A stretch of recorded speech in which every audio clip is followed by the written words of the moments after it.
লোকে কহନ୍ତି ମୁଁ ଶୁଖିଲା ନଈର ସୁଅ ପାଣି ନଥିବା ଜାଗାରେ ବି ଡଙ୍ଗା ଚଲେଇ ଶିଖିଛି। କଣ କରି ସନ୍ତୁଳି 8 ଦିନ ହେଲା ମୁଁ ଆପଣଙ୍କୁ କହିଲିଣି ଭାଇନାଙ୍କ ଦେହ ଅସୁସ୍ଥ ଅଛି, ସେ ବେଶୀ ଗାଧୁଆ ପାଧୁଆ କରୁନାହାନ୍ତି କି ମନ୍ଦିର ଭିତରକୁ ଯାଇ ଠାକୁର ପୂଜା କରିପାରୁନାହାନ୍ତି, ଆଉ ତାରି ସୁଯୋଗ ନେଇ ସେ କଳଙ୍କିଟା ମନ୍ଦିର ଭିତରେ ବସି ଠାକୁର ପୂଜା କରୁଛି। ଏସବୁ ଦେଖିଲେ ମୋ ଦେହରେ ନିଆଁ ଲାଗି ଯାଉଛି। ଆପଣ ମନା ଶୁଣି ରାଖି ଆଣି ପାରିଲେନି? ସବୁଦିନ ଆପଣ ମତେ କହିପାରୁଛନ୍ତି କେମିତି? ମତେ ବିଶ୍ୱାସ କରି ମୋ ସହିତ ସମ୍ପର୍କ ଯୋଡ଼ି ସାରିଲେଣି, ମୋ ବିଷୟରେ କିଛି ଜାଣିପାରିଲେନି? ନନା ଆସିବେ କଣ? ନନା ପୁରା ଆସି ମନ୍ଦିରରେ ପୂଜା କରି ସାରିବେନି।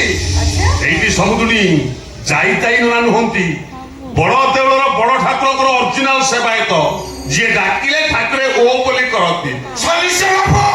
ଏଇ ନନା ଆସିଲେ।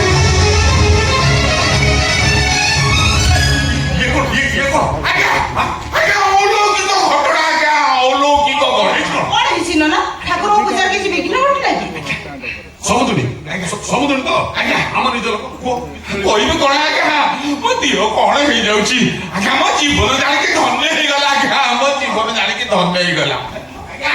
ଏତେ ଦିନ ଦିଅଙ୍କ ପୂଜା କରି କରି ଆଜି ତାଙ୍କ ଦର୍ଶନ ପାଇଛି ଆଜ୍ଞା। ମୁଁ ଖାଲି ତ ଦ୍ୱିପଦ ସ୍ତୋତ୍ର ଆରମ୍ଭ କରିଛି କି ନାହିଁ ଆଉ କଣ ନୀଳାଦ୍ର ଶଙ୍ଖ ମଧ୍ୟରେ ଶତଦଳେ କମଳେ ରତ୍ନ ସିଂହାସନସ୍ଥଂ ଆଜ୍ଞା। କଣ କହିବି ଆଜ୍ଞା, ଅନ୍ଧାରିଆ ଦେଉଳଟା ବିଜୁଳି ଆଲୋକ ଭଳି ଆଲୋକିତ ହେଇଗଲା ଆଜ୍ଞା।